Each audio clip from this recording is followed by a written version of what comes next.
Hey everyone, I hope you're doing well. Aujourd'hui, on va parler de la différence entre to et for. D'abord, on va faire un petit point de grammaire, puis on va voir des règles générales avec des exemples qui vont nous aider, et puis on va voir un point de prononciation.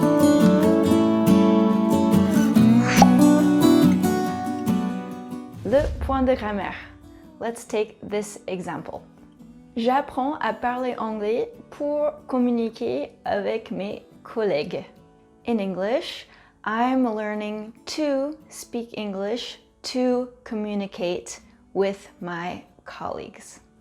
On remarque que pour dire à parler, c'est to speak et pour communiquer, c'est to communicate. Pareil, si c'était pour parler, ce serait toujours to speak ou à communiquer, that's right. To communicate. Si on traduit mot par mot, on va faire cette faute de dire for communicate. Ouf, that's strange for my ears. Après to, ça va toujours être le verbe normal, le verbe de base, to go, to be, to have, etc. Not to going, to went, to was, to being. Bon, j'ai dit toujours, mais il y a deux exceptions de ce que j'ai pu trouver. Mais que des exceptions, it could be worse. Ok, here they are.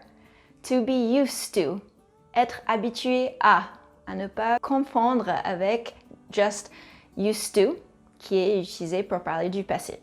I'm used to speaking in front of a camera. Deuxième exception, to look forward to. Ça pourrait se traduire un peu comme attendre avec impatience un événement ou quelque chose qu'on sait que ça va se passer.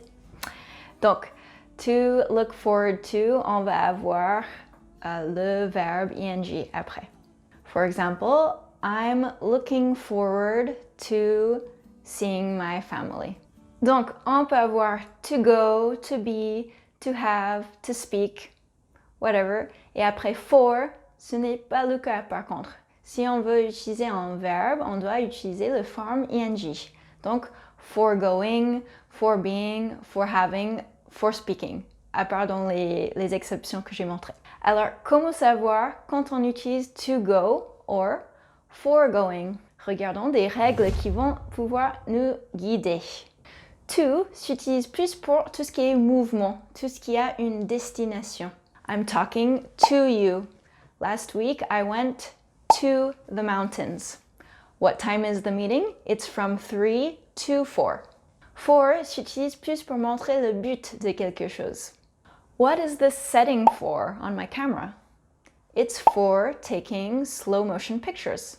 I'm explaining the differences between to and for you. Il y a des cas où on ne peut pas échanger to et for.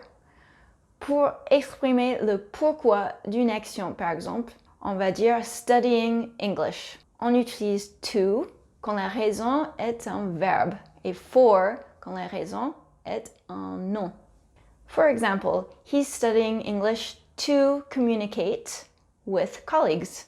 Là, la raison, c'est pour communiquer. To communicate, qui est un verbe. Maintenant, he's studying English for work. Là, la raison, c'est pour le travail, for work, qui est un nom. Il y a des cas aussi où on peut utiliser soit to, soit for, mais ça change le sens. I apologize to my boss. Là, on a une destination, to my boss. Et I apologized for being late. Là, on explique pourquoi on présente nos excuses. I wrote a text to her. Là, on aura le sens, je lui ai écrit un SMS. Ou I wrote a text for her. Là, on a le sens, j'ai écrit un SMS pour elle, pour l'aider. Faisons un point sur la prononciation. Quand on parle rapidement en anglais, le to va se transformer. Par exemple, I wrote a text to her. On dit to. I wrote a text to her. I wrote a text to her. And I want to, ça va devenir I want to. Et puis, encore plus vite, I wanna. I wanna go to the truck. I wanna go to the truck. I want to go to the truck. For va se transformer en for. I wrote a text for her. I wrote a text for her. Enfin, quelques bons verbes à savoir qui prend tout ou for. On dit wait for, attends-moi, wait for me, ou bien to prepare for. I'm preparing for a test. To ask for, I'm asking for you to practice. Je demande que vous vous entraîniez. On a belong to. I belong to a ski club. J'appartiens à un club de ski. À toi. Utilise un de ces verbes communs pour me faire une phrase dans les commentaires. On avait to wait for, to prepare for, to ask for, or to belong to. Fais-moi un commentaire avec un de ces mots pour t'entraîner. Good luck!